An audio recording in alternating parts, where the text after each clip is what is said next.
Celtics Reddit podcast. Tatum to Brown. Oh, with the slam. Oh, what a pass from Tatum and Williams with the finish. Richard in the paint, throwing it up. Brown, Williams. Green to the basket for two. Wow, you gotta back that up. That's awesome.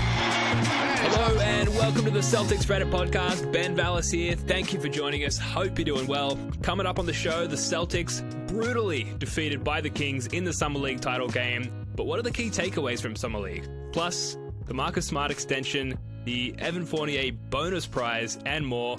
Joining us as he often does, Jackson, aka Rickman Lives. How you doing, sir? Welcome back.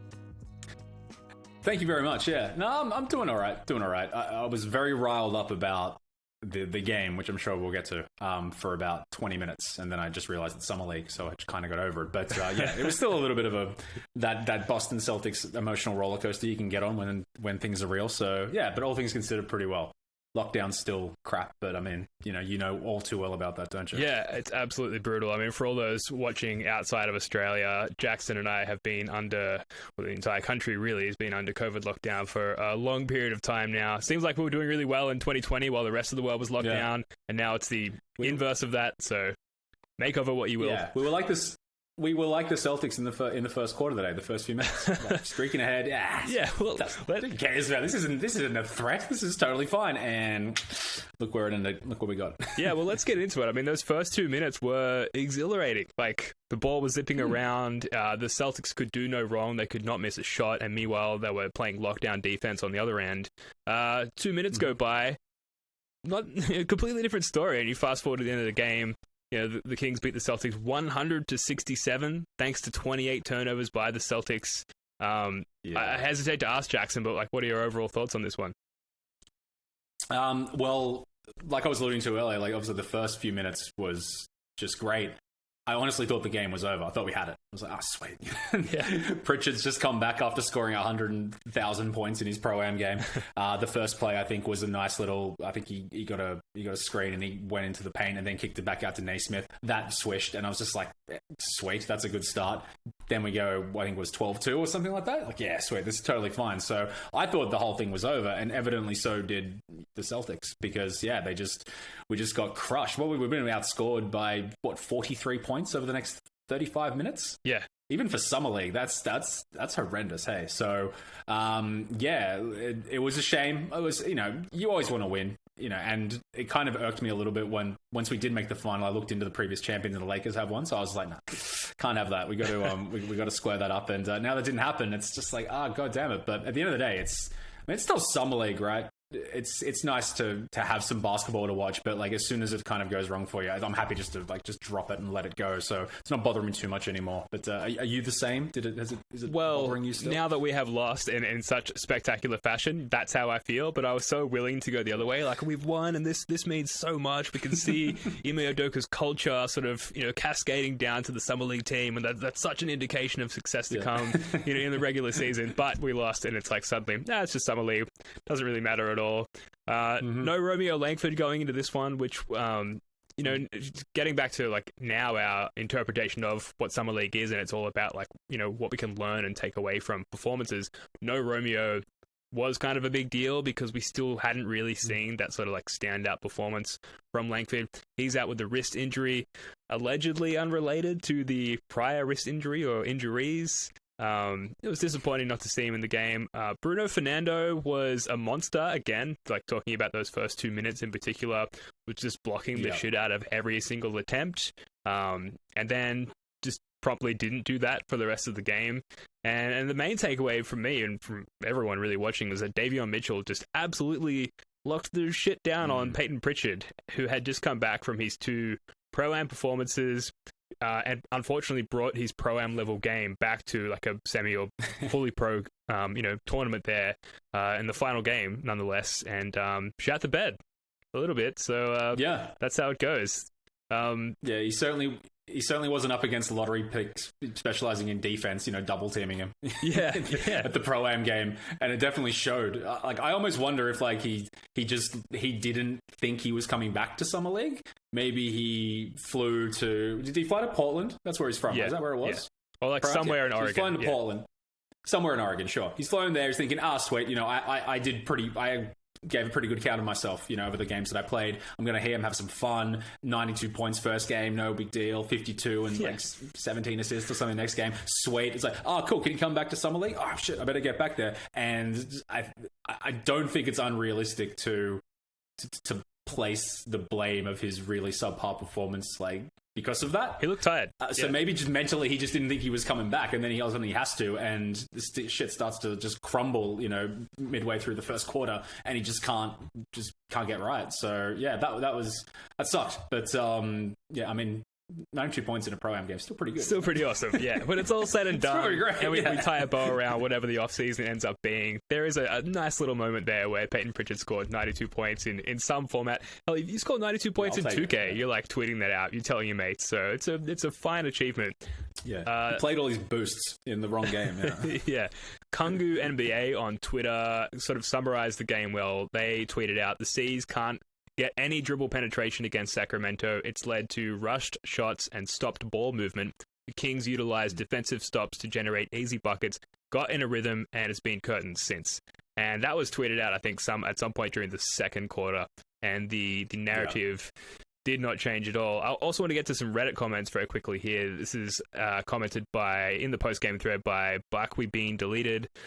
They wrote, we took 59 field goal attempts, and the Kings had 95 to 59 field goal attempt disparity, which is crazy. And it's, credit to all the turnovers that they forced and all of the bed shitting that Peyton Pritchard unfortunately committed.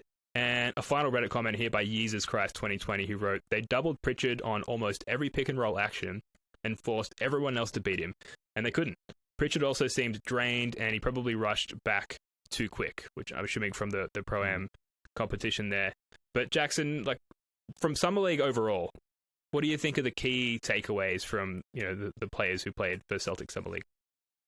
Well, if we completely dispel the final and the circumstances around it, I mean, it was brilliant. Yeah, of course we have to. It's a brilliant summer league. We stomped all over the 76ers. We saw some outstanding performances, like mainly from the first one that I can think of, Aaron Nesmith against the Nuggets, where he had 33. The few minutes of Mater that we had, it was a really fun, tournament overall, particularly when your expectations aren't particularly, high, or you're not really expecting anything. You're kind of okay with losing. You just want to see, a couple of guys like show out and like hopefully that they can, earn themselves minutes on the team. But my expectations went from no expectations to this is the best group of Summer League players we've ever had, and it's so awesome. Pritchard's shooting was just unreal, like with Naismith as well too. So if we can just get a little bit of that translated into the regular season, then that's awesome. Hauser had good moments. Fernando Begaron, is that how we pronounce his name? I was very encouraged by what I saw from basically everyone. To be brutally honest. Yeah, absolutely. And I know I joked about the whole Udoka philosophy trickling down through Joe Mazzulla and into the Summer League team earlier, but for most of the Summer League, I did feel like that was the case, and obviously that remains to be seen, but it really did feel like from the get-go there was a really good defensive / ball movement ideology that we hadn't really seen for Celtics teams past. I know we didn't have a Summer League team last year, so we didn't get to see the disparity between the performance of last year's Summer League team and last year's underwhelming regular season team. But it's easy to get carried away and run away with fantasies like that. So a takeaway is not necessarily that will translate, but it's certainly something to look out for and something to potentially be excited about. Pritchard and Nesmith are not going to be, this is my next point, they're not going to be the focal point of any opposing defense in the actual NBA. They copped really the wrong end of the stick from the Kings' best defenders in this particular game today, and it completely shook them. But with Tatum, Brown, Rob Williams, Marcus Smart, etc. on the court during the actual NBA, Pritchard and Nesmith are going to have a lot more room to operate, and I think they showed us enough in the Summer League that with that room to operate, that they can execute. So that's a really exciting takeaway. And Nesmith as well might be the best available starter at the 2 spot for the Celtics, which is something that we've been harping on about on this podcast for basically since Summer League started. Where do you stand on that idea, Jackson? Well, yeah, based on the performances that we saw from him, yeah, he definitely appears to have, gone up somewhat, at least as far as I'm concerned. I think Joe said it on an episode, the last episode that we were on, there's plenty of guys in the league that can shoot threes, basically. If that's like your role and that's your thing, there's an opening for you.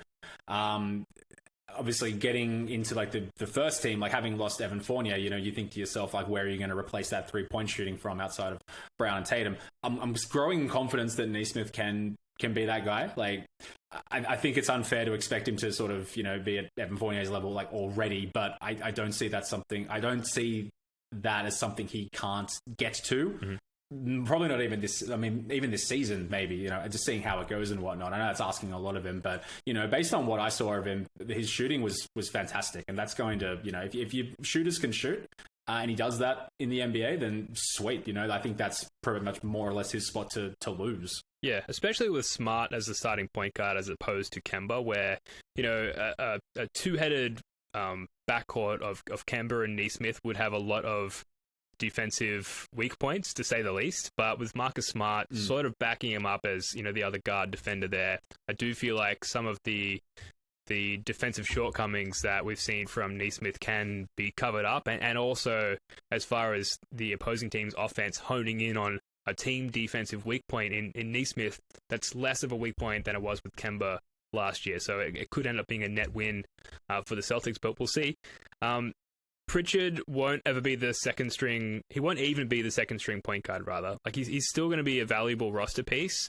He's probably going to be better in that role than, say, Brad Wanamaker, but he's low in the depth chart. So, like, yes, he didn't perform well in this game as sort of like the key player, going into this game, and clearly the focal point for the Kings defense, but we're probably not going to need to rely on him in that capacity at any point in the regular season or the playoffs. And if we do, then like other things, more important things have gone poorly for us that we should be more concerned about. So I would relax on the Pritchard hate a little bit there. Yeah, totally. But I mean, there's inevitably going to be a game where we have a stack of injuries and Pritchard is going to be the starting point guard. Doesn't freak me out as much as it probably did, maybe even like 2 or 3 months ago. Exactly. To be honest, I don't think he's overly qualified at all to be, the number one or the number two, even. But we can see from his shooting that he will definitely have a place on an NBA team. Where in the depth chart, I'm not too sure, but he will definitely be there. And I think he did himself a lot of favors this tournament for sure. Yeah, the final takeaway from me is that Begarin, which that's how I'm choosing to pronounce his name. I've heard Begarin. Begarin, thank you. Begarin. Well, I don't know if that's accurate, but it's fun to say it. Sounds very authentically French, so let's go with that. Drinking wine as well. So, yeah. He might be on the Celts before Yam Madar, which I'm also messing up.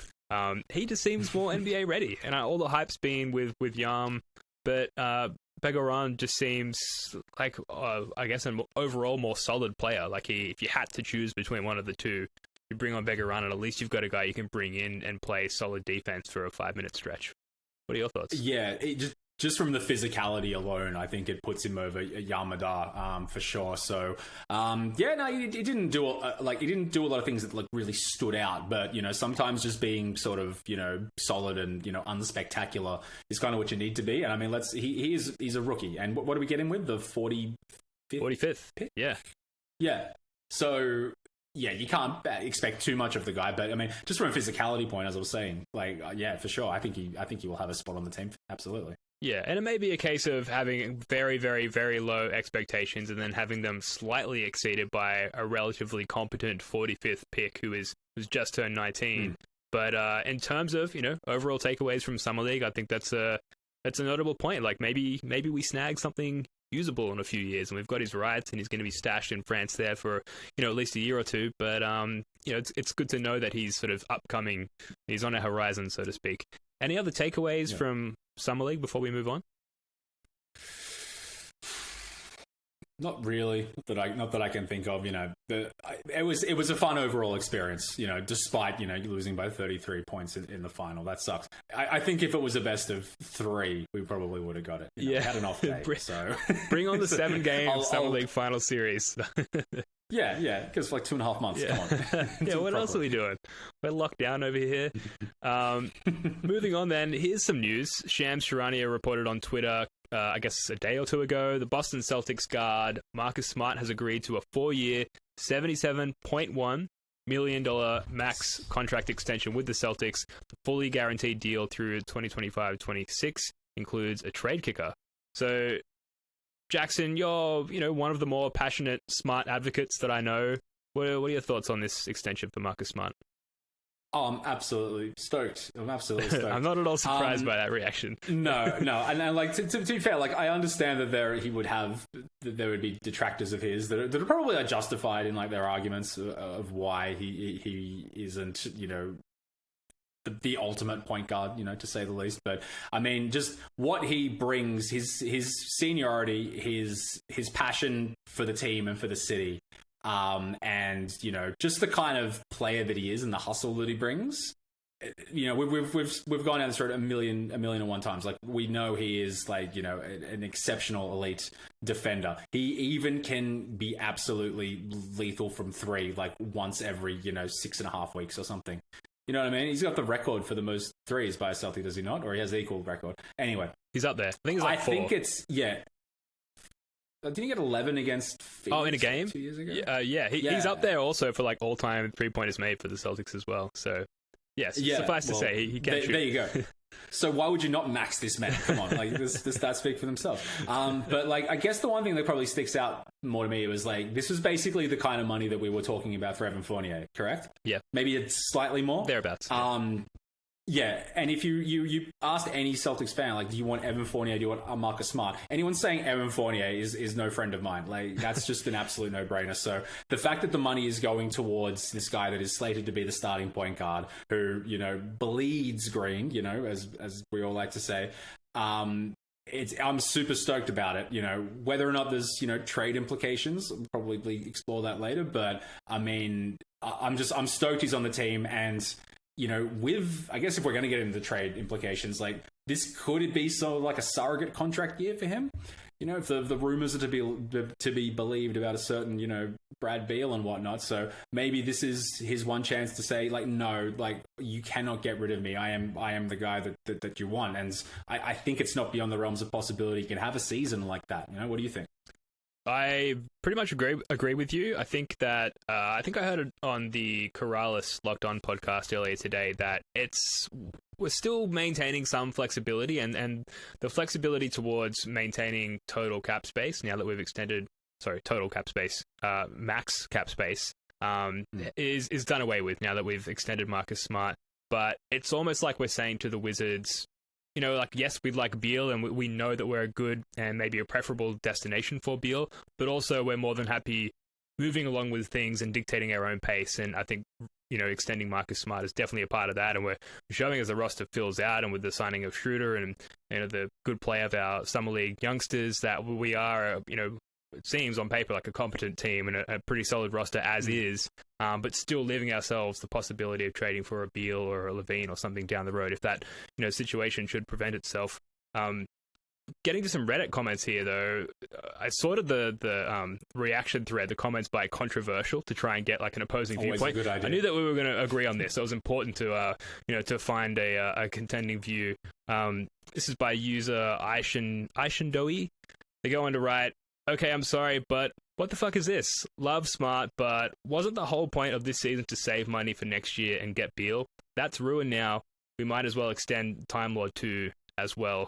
Can you, like, for a moment, align yourself with the detractors from this move? Is there something sort of niggling in the back of your mind that tells you maybe it was a bad move to extend Marcus Smart? Not really. Like I said, I get why people aren't a fan of him, and I get the contractual and cap space implications if you want to go after the likes of a Beal and a whatnot. But I mean, maybe I'm just completely out of my depth here. But like re-signing Smart at the moment doesn't necessarily mean that you are like shot for cash or cap space next year if you trade him. Correct? Yeah. So like what, like if that's your argument and you rile up about us like like blowing that cap space, then there's clearly I think this signing's been made. It's sort of like it's going to go two ways. Either Smart is, as he always has been, or like gets better, for example, and can really be, a great glue guy, great foil for Brown and Tatum moving forward. They have the experience, they have the chemistry, they all like each other as far as I can tell. Maybe like another season of that is enough to push us in a direction that to where we want to be. Or maybe it doesn't go the way that we want, and maybe we're a 7th or an 8th seed again. If the Beal trade is available, then here's a nice piece to it. So I really don't get why you would be against this, knowing the ways that it could go. Does that make sense? No, it absolutely does. And like sort of to that point, another Reddit comment here by I Hate Clutch Sports. They go on to write, his first real opportunity to be the starting point guard. I'm happy for him, and I think he's going to thrive. And a Tom Westerholm tweet as well sort of backs that up, where he wrote, the money is obviously good, but I also talked to Marcus Smart one time about how he felt a little stung that he was never the starting point guard for the Celtics over the years. Isaiah Thomas arrived in his second season, then it was Kyrie, then it was Kemba Walker. So he's also happy for him and interested to see how that plays out. And I think that there's some stats out there about how the majority of assists to Tatum and Brown last season, and maybe the season before, were delivered by Marcus Smart. And not only is this the first season where we're truly appointing Tatum the 1 and Brown the 1A, like we're finally doing that. There's no Kemba, there's no Gordon Hayward. There's a significantly ability-wise reduced Al Horford. Like we're finally committing to Tatum and Brown, but we're also committing to Marcus Smart actually having a defined role and not being like a Swiss Army knife and filling in gaps, but actually like you are the starting point guard for the Boston Celtics. I think there's a lot to look forward to about that. If not from like a, yes, we'll definitely succeed, at least from like, I'm really curious to see how this plays out. And I'm so glad that we're finally committing to it. So, yeah. Definitely. And I mean, I wouldn't rule out the influence that the Dennis Schroeder signing could have on him as well too. If Smart gets injured or suspended or ejected, which he's going to at some stage, and Schroeder with a point to prove can ball out, that's not guaranteed that he will like maintain that starting point guard role. Like he's been paid accordingly, but this season's a lot of things can happen in a season, so that he could very well find himself being the sixth man. I highly doubt it, but that's. I don't think he's going to have like it all, comfortable sort of served to him on a platter. He knows what his role is. I think he understands what it is. So that's not to take shots away from Tatum and Brown. It's to take shots when it's necessary. Whereas, if Schroeder can come in and do that better to some degree, I doubt it again. But he's going to have to still compete, basically. Yeah, I hear what you're saying. Like, there's definitely something to that with Schroeder being, he was close to winning Sixth Man of the Year, I think 2 years ago with OKC. And so there's a sense of a little bit of Schroeder like nipping at his heels a little bit, and Smart's got to like keep an elite, not elite, but a high level play going consistently throughout the season in order to hold that spot. I think the salary differential between Smart and Schroeder is such that there's a lot of leeway there for Marcus before he did potentially get demoted. And I'm definitely not saying that that's going to happen as well. Yeah, too. Totally. Like they're clearly committing to him, which is great. But also they could absolutely turn around and trade him for a Levine or a Beal, in a year or less. I think we've got 6 months on that extension before we can trade him, like legally.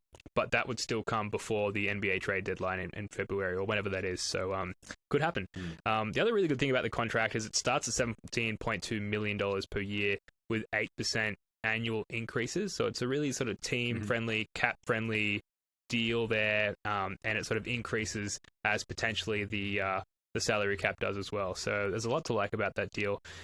Anything else you want to touch on with this before we move on? Nah, I'm just happy it happened. Yeah, he's like an old pair of jeans, right? Like it's just, you're always sort of scoping out on the iconic or, wherever for a better fit, and try to stay, with the times fashion-wise. I know that the young kids like the sort of loose cuff around the ankle nowadays, but just that nice pair of Levi's. I feel it. It's literally the day if he ever does get traded, it's going to be like the IT trade. There won't be as much of a shock to it. You can get, we've all seen it coming a mile away if it does, but it's going to be emotional when it happens. So I hope I really hope genuinely it never happens. Unless it's for the right player, so we'll see. Yeah, I will say that the video that he put out on Instagram looked like it could have very easily also been a farewell video. It was like the the Marcus Smart sort of highlights clip with sort of somber music in the background to sort of like celebrate, the history of Marcus Smart and the fact that there's going to be more history created by him with the Celtics.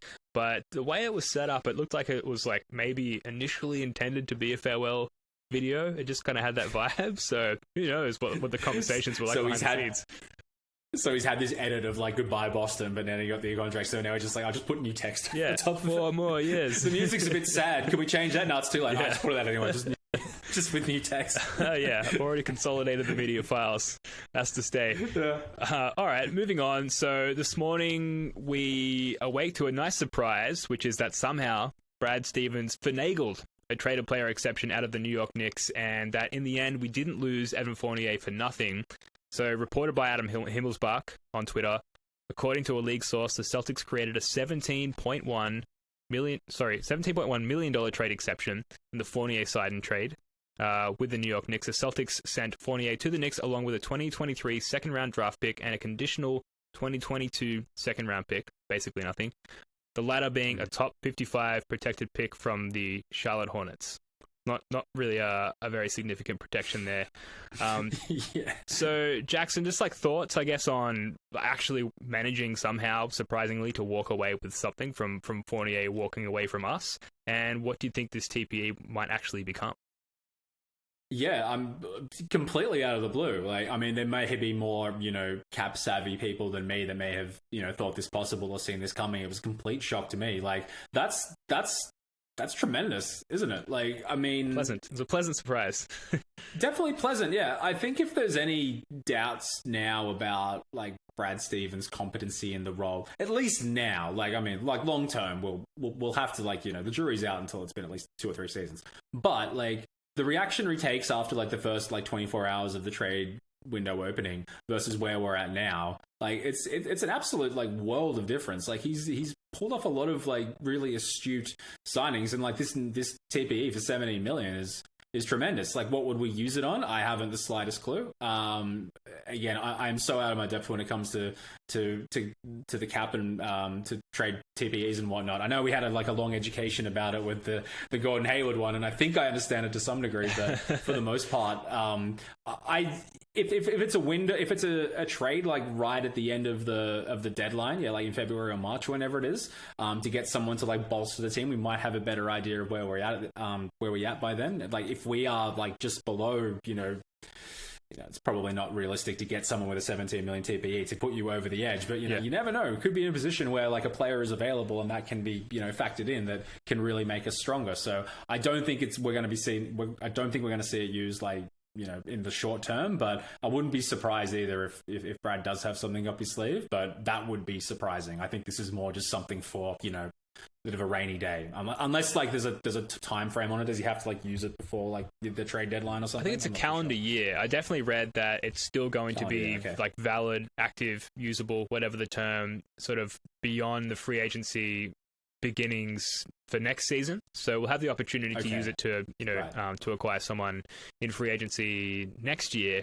But it really just sort of serves to maintain this theme of flexibility that has sort of been the word of choice really since Brad Stevens took over for Danny Ainge there. And a lot of people are saying that it's very unlikely that TPE would be used this season. But I think it does add some confusion as to like whether or not this team is really decisively trying to get under the tax line. I think we're something like $6 million over the tax line at the moment, and yet we've got all of these TPEs which would allow us to acquire more salary. So a lot of people talk about, for example, trying to acquire Kyle Anderson. But the problem with potentially acquiring him is that it makes it incredibly difficult to get under the tax threshold, which is why I think maybe we're not actually trying to get there at all. So, for example, we could release Jabari Parker before his guarantee date, which is coming up. We could trade Romeo Langford and Chris Dunn and a second, maybe, for Kyle Anderson. Straight up, we wouldn't actually even need to use the TPE. But at that point, after getting off those 2 player contract salaries and bringing on Kyle Anderson, we're still $5.5 million over the tax line. And that's without having used any of the TPE, some of which will expire before the end of the season. It just seems like, and even with cutting Chris Dunn at this point, we still aren't going to get ourselves under the tax threshold. And we've got all of these TPEs that are, for the sake of bringing on additional salary without sending out any outgoing salary, it just seems like there's no really remaining pathways for us to get under the tax, which for people who want to see the Celtics succeed in the short term, like it could actually be a really good thing because, maybe the plan isn't to, not commit money to this team. And maybe the plan is to just actually sort of carefully and quietly build around the Jays by bringing in solid role players rather than one superstar in a Bradley Beal or something like that. So there's a lot of flexibility. There's less so for bringing on a max contract or a super max contract in Beal, but there's a lot of flexibility in terms of bringing in really, really solid role players like Larry Nance Jr., like Kyle Anderson. There was a tweet today from Chris Fedor from Cleveland.com. He said, according to sources, Kyle Anderson, Terrence Ross, Joe Ingles, Bojan Bogdanovic, Cam Reddish, TJ Warren, Thad Young, Tobias Harris, Jeremy Lamb, and Harrison Barnes are all said to be available in trades for their respective teams. So it's a good time to have a couple of TPEs up your sleeve to maybe acquire some of these guys. Is there one or two guys that stand out to you at all, Jackson? Remember when TJ Warren was just like Michael Jordan on steroids in the bubble? Bubble MJ.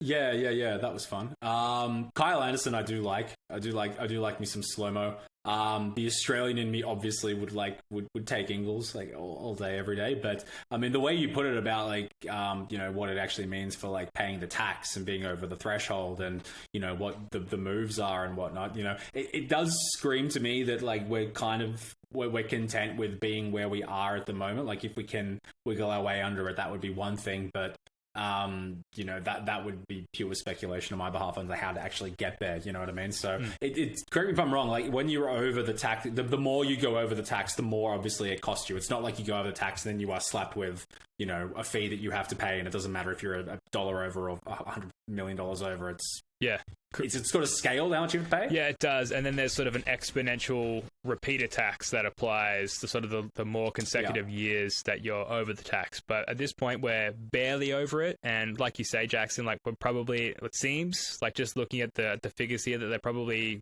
content with being slightly over it and paying a tax bill, sure, but like not much of a tax bill and not being caught out by that, exponential repeater tax, at least in the next few years. And then maybe when you are caught out by it, at least you're like, either winning championships, hopefully, or contending to the point where the revenue increase for the team is such that maybe it cancels out that tax to some degree.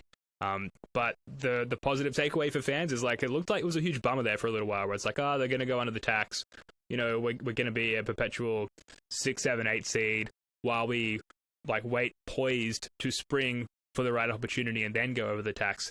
At least it looks like, and there's still a lot of offseason ahead of us, that they're okay with paying some tax and being, somewhat competitive. But with the roster as constructed, and you can factor this in as well, even if we do acquire, a free agent or two with these TPEs, is that everything comes down to Jason Tatum just being fucking awesome.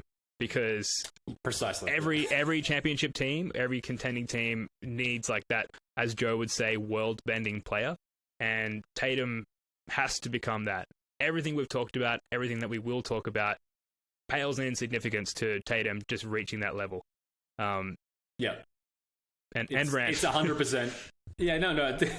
I wholeheartedly agree. I think I said on the last episode, I think this season is like set up for an MVP push for Tatum, to be perfectly honest. Like the expectations are relatively low. Transitional period of the coach, of the front office, no matter what you would call it.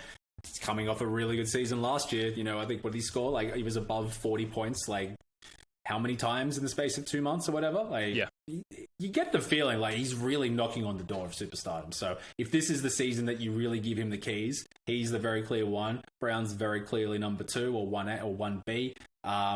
There's no other players in there to take shots away from him, defensive minded. Like, I think it's the most optimistic side of me thinks that like, the MVP push could be on, as well as like, that in hand goes with like a solid record as well. It's not going to be a Westbrook thing where we're like the 8th seed as well too. But I think that's definitely could be on this season. And all of the tax, all of the cap stuff, kind of like melts away if Tatum becomes, that superstar level player. And all of a sudden you have veterans lining up to play with him. That's ideally what we want to do. And I think Stevens has is hoping for that as well. But it sounds like they've mapped it out as best they can, regardless of what happens. Yeah, they're certainly positioning him to be that successful if he is indeed capable of doing so. So we're going to find out this season or next if that is the case. Like we said earlier, they're finally building around just the Jays, like solely the Jays, to put them in a position to succeed and trust them in doing so. Just a couple of notes quickly on the TPE that I forgot to get to. So someone pointed out on Twitter that the $17.1 million TPE acquired through the Fournier sign and trade is like perfectly positioned to acquire or absorb the Davis Bertans contract, which would be an incentive for the Wizards to potentially also trade Beal. And like a lot of people always make the argument that there are so many other teams out there, for example, the Warriors, who can offer up a better trade package for Bradley Beal, but they couldn't, at least not easily, also absorb the brutal albatross contract of Davis Bertans. And this is sort of the thing that puts us in a unique position to steer the trade in our direction. And another user, Brad Stevens, very aptly named on Celtics Reddit, said trade all the picks for OG Anunoby, which I believe also could be done. The TPE, a bunch of picks to the Raptors, who seem reluctant to actually pull the trigger on like fully rebuilding. But that's someone I know has been pretty coveted by a lot of Celtics fans, namely Danger Cart, for a little while there. So it's options. It's all about options through the remainder of the offseason.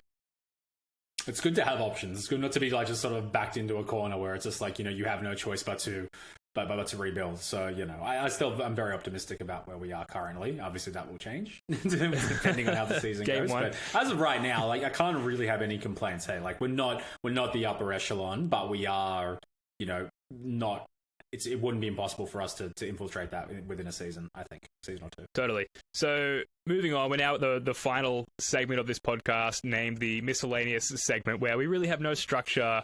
It's really just what, wasn't significant enough to make it into any of the primary segments. I'll start, Jackson, if you don't mind. This was tweeted out by Aaron Soroka, who wrote, the Celtics Summer League player Yam Madar will turn down a two-way contract with the Celtics in favor of a multi-year deal in Partizan Belgrade with Europe's most famous coach, Zeljko Obradovic. I think I actually nailed that.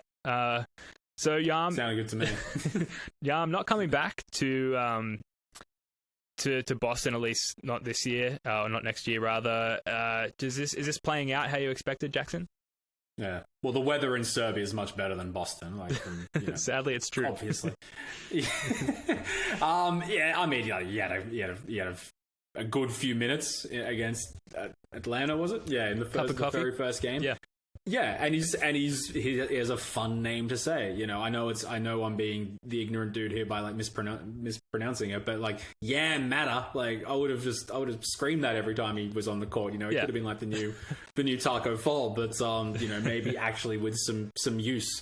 No disrespect, Taco, but no, it's a shame. It's a shame, but fair enough. It sounds like, to play for the fact that they put in Europe's biggest coach, like that might mean, again, it's totally ignorant here. That might mean something to actual European players. I have not heard of him, but if you maybe, follow the Euro Basketball League, that's a big name and that's an appeal and a draw to you. So fair call. If he wants to do that, then so be it. Yeah. And just money and playing time as well is all going to be increased playing overseas. And like, surely the instruction is just like, okay, dude, like we liked what we saw, small sample size, but like just go and like follow the Jason Tatum diet and eat like a shitload of tacos every day and just pump iron every day for like 2 years.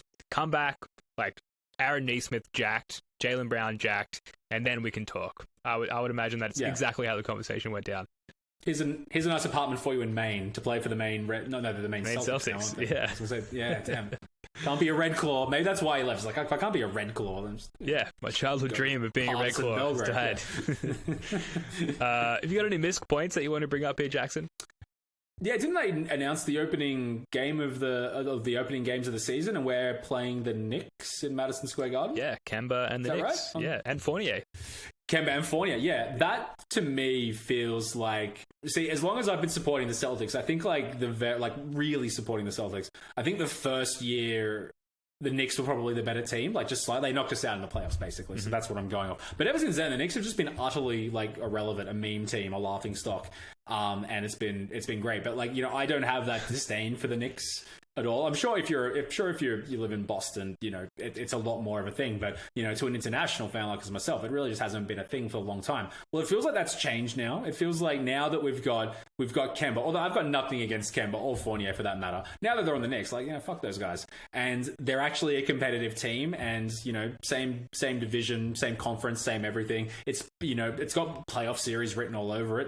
Hopefully, anyway. So I'm quite excited about the prospect of that. And I think this may potentially be like the resurrection of a rivalry. I know New York is really, really hates Trae Young, and they're probably going to be more like fired up for him. But I think this could be. I think the Knicks Celtics games this year could be really, really fun. Yeah, and I can see Marcus Smart sort of. He's obviously not on the level that Trae Young is on, but I can see him annoying the shit out of the Knicks players and their fans, particularly with the defense that he's going to play on Kemba Walker and Evan Fournier there. It's just I don't have anything against Kemba Walker or Evan Fournier. Like, they both seem like very solid dudes, but there's a bit of an ex-girlfriend vibe or something that they were around. They were a starting backcourt last year.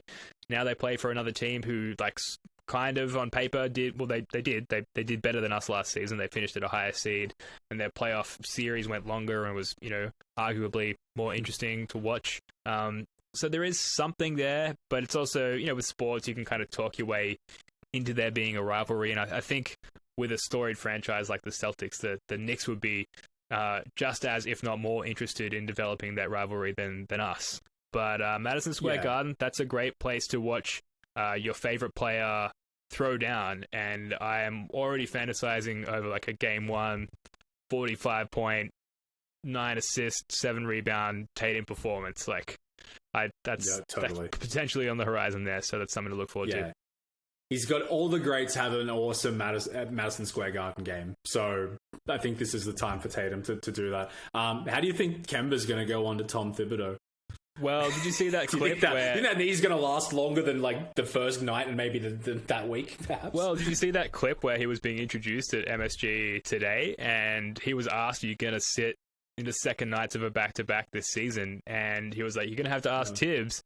And then the camera pans to Tibbs, who's in the crowd of the press conference, and he's like, no, you will not be sitting. And of course that's the answer.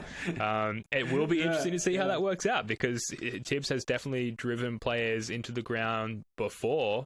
And Kemba, I love Kemba Walker, but you could say he's already driven into the ground a little bit by his inability to stay on the floor in the last couple of years. So I hope that he succeeds, but not to the point where the Knicks usurp the Celtics. Pretty obvious answer. Out of all the ex-Celtics point guards who play in New York, Kemba's definitely my favorite. So I hope his knee holds up quite well, to be honest. Whereas the other guy, not so much. I think. No, yeah. So the only other missed point that I've got is that on the 24th of August, which is coming up, Jabari Parker's partial contract guarantee of $100,000 comes up, and it's really the only $100K is nothing for an NBA team, but really it's if they were gonna cut him, they would do so on or before this date. So it's a very uninteresting question, Jackson, but Jabari Parker, do you desperately want him to come back onto the team, or are you happy to see him walk away? Like I said, I think I said in the previous episode, I like the idea of a co-reclamation project of Chris Dunn and Jabari Parker sort of in tandem. So if we can bring that, if that can happen, materialize, then sweet. And to be fair, I don't think Jabari Parker has been decent for us. He hasn't set the world on fire, but I remember he was being played in the Brooklyn series after not playing for a while. Yeah. So Brad clearly saw something in him, even if it was just I'm just going to throw anything I can at Kevin Durant and just see if something sticks.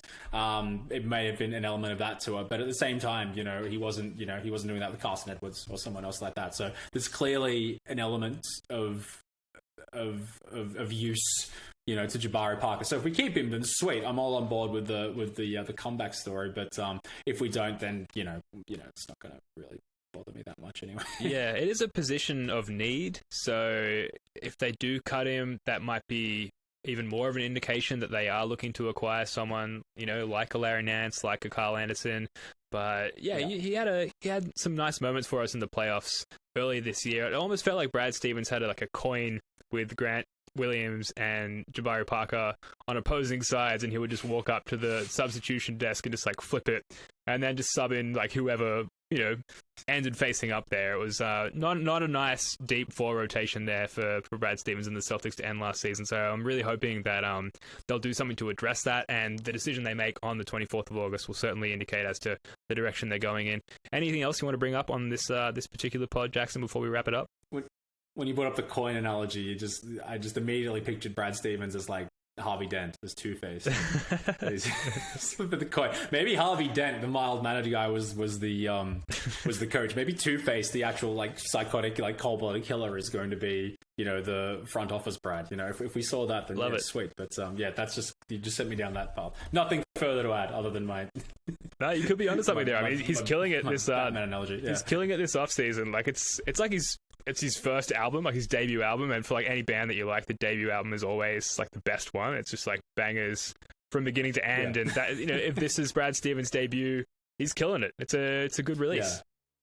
This is more like the opening demos that you release, and it's like, this guy's real hyped. It's like his album's coming up, and the album's the season. But yeah, he's killing it on SoundCloud. He's killing it. Yeah, he's big in the underground. He's got labels swooping for him. Yeah.